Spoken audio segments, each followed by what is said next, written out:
চরমনাইয়ের সাথে কয়েক মাসের পথ চলায় জামাত ইসলামীর ঐতিহাসিক কিছু অর্জন হয়েছে, যুগান্তকারী অর্জন, যেটা অন্য কোনোভাবে সম্ভব ছিল না।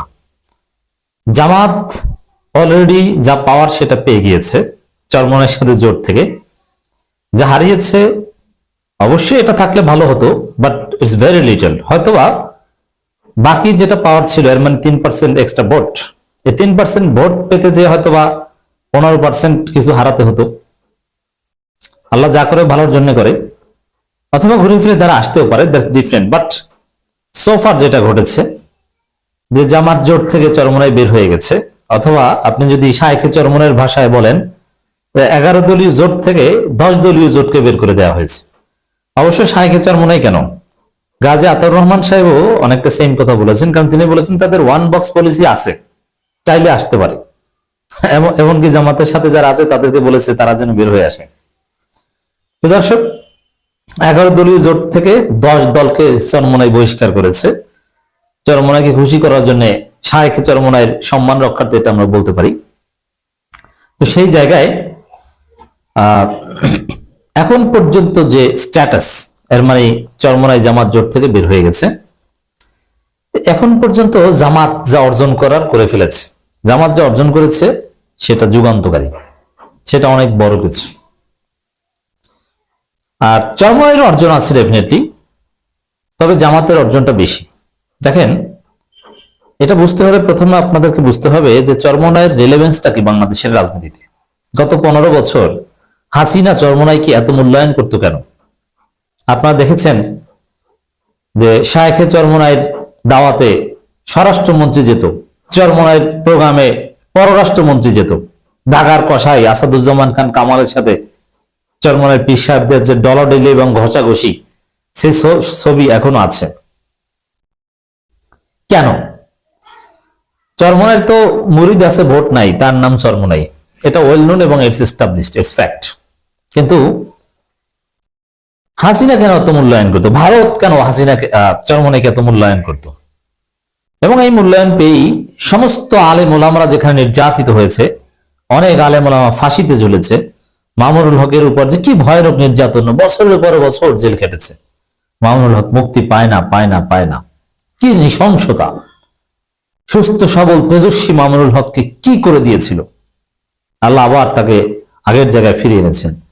আমরা মামুনুল হককে জেলে যেতে দেখেছিলাম, এবং ইয়াং তেজস্বী এক যুবক মামুনুল হক, পরে দেখলাম এক বৃদ্ধ মামুনুল হক বের হয়েছে। কিন্তু চরমনাইয়ের গায়ে একটা ফুলের টোকাও লাগে নাই।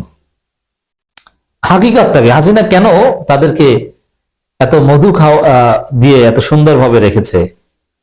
এর কারণটা হচ্ছে জামাতের বিরুদ্ধে চরমনাই ফতোয়া দিতে পারে, জামাতকে গালি দিতে পারে। জামাতকে কন্টেইন করার জন্য, জামাতকে অবস্ট্রাক্ট করার জন্যই হাসিনার কাছে চরমনাই গুরুত্ব ছিল। কারণ জামাতকে যে ভাষায় চরমনাই ফতোয়াবাজি করত, অন্য কেউ এত কঠোরভাবে করতে পারত না। এই কারণে হাসিনার কাছে চরমনাই গুরুত্ব ছিল। এছাড়া ভোটের রাজনীতিতে বা অন্য কোনো কিছুতে চরমনাইয়ের গুরুত্ব তখন বা এখনো নেই, ছিল না। এখন কিছুটা হয়েছে আওয়ামী লীগের অনুপস্থিতিতে, কিন্তু তখন তো ছিল না। মূলত জামাতকে ফতোয়া দিতেই চরমনাইকে গুরুত্ব দিত হাসিনা, কাছে টানতো, পরোক্ষভাবে বা গোপন একটা আন্ডারস্ট্যান্ডিং ছিল।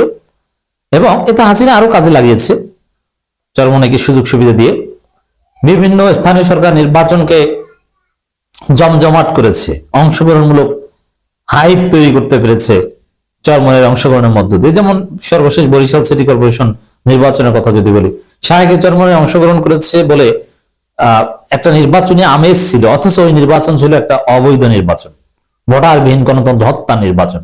অথচ সেই নির্বাচনে আমেজ তৈরি করা সক্ষম হয়েছিল শায়েখে চরমনাইয়ের উপস্থিতির মাধ্যমে। তো দর্শক, এই জায়গায় চরমনাইয়ের মূল সুপ্রিমেসি, জামাতকে গালাগালি। আর জামাতের কাছে চরমনাইয়ের গুরুত্ব কি? দেখেন, জামাত কোন হুজুরের ফতোয়া কিংবা কোন হুজুরের কনসেন্টের ভিত্তিতে রাজনীতি করে না। জামাত তাদের গঠনতন্ত্রের ভিত্তিতে, কোরআন সুন্নাহ নির্যাসের ভিত্তিতে, মাওলানা মওদুদীর থিওরি অনুযায়ী রাজনীতি করে। এবং বর্তমান সময়ে জামাত তাদের নির্বাহী পরিষদের সিদ্ধান্তে রাজনীতি করে। এখানে কত হুজুর ফতোয়া দিল, কত কিছু বললো, এতে তেমন কিছু আসে যায় না। চরমোনাই কি জামাতের প্রধান শত্রু কখনো ছিল? না, চরমোনাই জামাতের কাছে কোনো বিবেচ্য বিষয় ছিল না।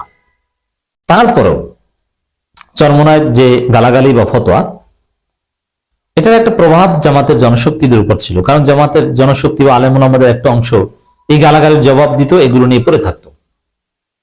এবং হাসিনার মতো লোক চরমোনাইকে এই কাজে লাগাতো। তাহলে এটার গুরুত্ব জামাতের কাছে কিছুটা হলো ছিল, যদিও জামাতের রাজনীতির জন্য চরমোনাই অতি গুরুত্বপূর্ণ ফ্যাক্টরস কখনোই ছিল না।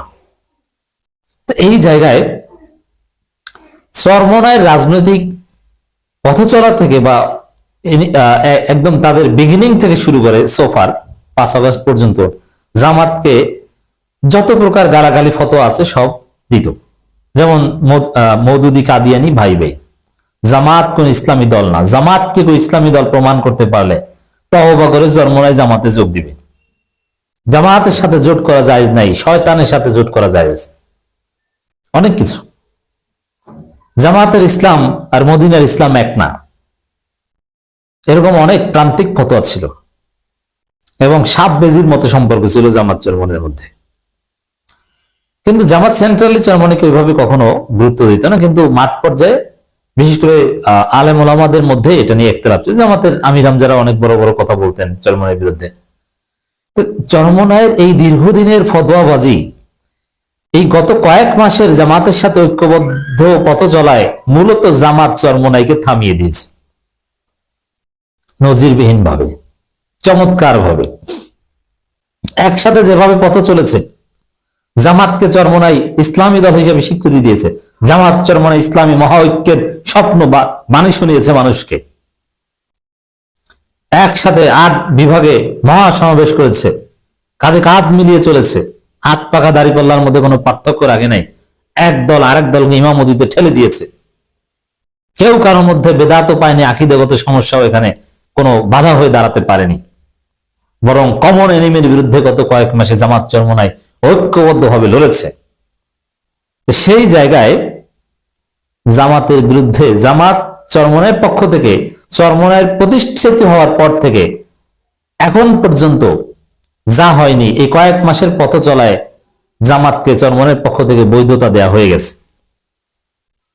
এখন চরমোনাই চাইলেও জামাতকে ইসলামী দল না, অমুক তমুক মওদুদিবাদী এইসব কথা বলতে পারবে না, শিয়া মদিনার ইসলাম না, কথা বলতে পারবে না। এগুলো বললে হাসাহাসি হবে।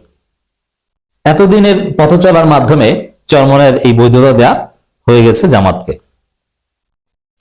কার্যত জোট শেষ পর্যন্ত টিকুক বা না টিকুক, বা এখন পর্যন্ত যেটা ফলাফল টেকে নাই, তাতে তেমন ক্ষতি না হলেও জামাতের অর্জন হয়ে গেছে। চরমোনাই চাইলেও জামাতকে এখন ধর্মীয় গালাগালি করতে পারবে না, সেই রাস্তা বন্ধ